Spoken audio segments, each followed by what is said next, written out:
இந்த பட்ஜெட் ஒதுக்குவாங்களா சீதா லட்சுமி தமிழை பத்தி பேசியிருக்காங்க, கொஞ்சம் கேட்டு வாங்கலாம். தமிழ் படித்தால் பிச்சை கூட கிடைக்காது.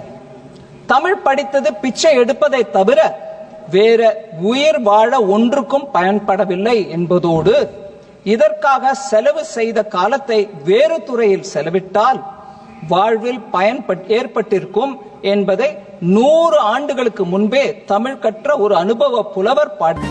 தமிழ் படிச்சா பிச்சை தான் எடுக்கணுமா? பிச்சை தான் எடுக்கிற நிலைமை நீங்க உருவாக்கி வச்சிருக்கீங்க. எவ்வளவு பிரைவேட் ஸ்கூல் இருக்குது, எத்தனை ஸ்கூல்ல எல்கேஜி இருந்த தமிழ் நீங்க கத்து கொடுத்தா உங்களுக்கு பர்மிஷன் கொடுப்ப சொல்லிப்பீங்க. எவ்வளவு ஃபாரின் கம்பெனி தமிழ்நாட்டில் இருக்கு. தமிழ் தான் இன்டர்வியூ எடுக்கணும், தமிழ் தான் இங்க பேசணும், தமிழ் தெரிஞ்சாதான் நீங்க வேலைக்கு எடுக்கணும்னு சொல்லிட்டு எத்தனை கம்பெனி நீங்க வந்து ரூல்ஸ் போட்டுக்கீங்க. இல்லனா ஒரு பேங்க்ல போய் செல்லான ஃபில் பண்ண கூட ஹிந்தில இருக்குது, இங்கிலீஷ்ல இருக்குது, தமிழ் இல்லைங்க. உங்களுக்கு அதெல்லாம் ஏன் பண்ண மாட்டேங்கிறீங்க? அதெல்லாம் நீங்க பண்ணாம இருந்ததால் தாங்க தமிழ் மொழி உங்களுக்கு வந்தது நிச்சயிக்கிற மொழியா இருந்திருக்குது. ஒரு விஷயத்தை நல்லா தெரிஞ்சுக்கங்க, தமிழ் படிச்சா நல்ல நிலைமையில இருக்கலாம்னு சொல்லிட்டு தமிழ்நாட்டிலே ஆக முடியாத நிலைமைக்கு நீங்க உருவாக்கிட்டீங்க.